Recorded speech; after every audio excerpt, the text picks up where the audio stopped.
राबड़ी देवी तेजस्वी यादव या नेता प्रतिपक्ष की कुर्सी का है। तेजस्वी यादव की प्रतिष्ठा दांव पर लगा हुआ है। एमएलसी चुनाव में नेता प्रतिपक्ष की कुर्सी बचाने के लिए राबड़ी देवी को 3 सीटों की जरूरत है।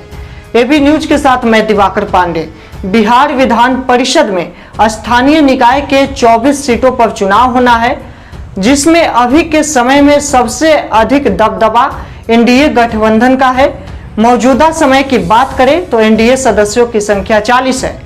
परिषद में विपक्षी दलों के पास 11 सदस्य हैं, जिनमें आरजेडी के पास पार्षदों की संख्या 5 है। ऐसे में आरजेडी को 24 सीटों पर चुनाव जीतना बहुत जरूरी है। आरजेडी को अपनी प्रतिष्ठा बचाए रखने के लिए कम से कम 8 सदस्य सदन में होनी चाहिए, तभी नेता प्रतिपक्ष की कुर्सी बचेगी। एनडीए की बात करें तो इस स्थानीय निकाय के चुनाव में सभी सीटें हारने के बाद भी दबदबा कायम रहेगा, क्योंकि उनके पास 40 सीटें रहेंगी। आरजेडी इन्हीं सीटों के आधार पर विधान परिषद में अपनी स्थिति मजबूत कर एनडीए गठबंधन के समक्ष अपने को खड़ा कर पाएगा।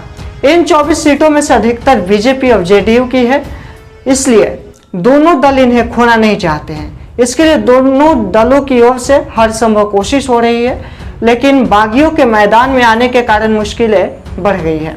कांग्रेस और वीआईपी की बात करें तो दोनों ने अपने उम्मीदवार उतारे हैं। कई सीटों पर आरजेडी के लिए भी चुनाव दिलचस्प बन गया है।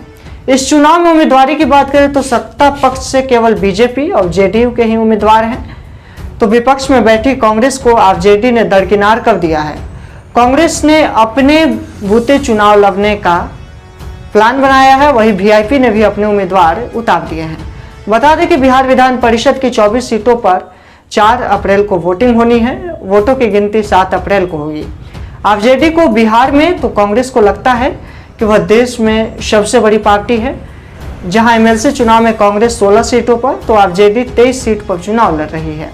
इस चुनाव में देखा जाए तो राजद और कांग्रेस के नेता एक दूसरे पर राजनीतिक निशाना नहीं साध रहे हैं, लेकिन कयास लगाया जा रहा है कि राजद अधिकतर सीट जीत रही है, तो दूसरी ओर कांग्रेस कार्यकर्ता कह रहे हैं कि उनकी पार्टी एक सीट भी जीत जाए बहुत मुश्किल हो सकता है।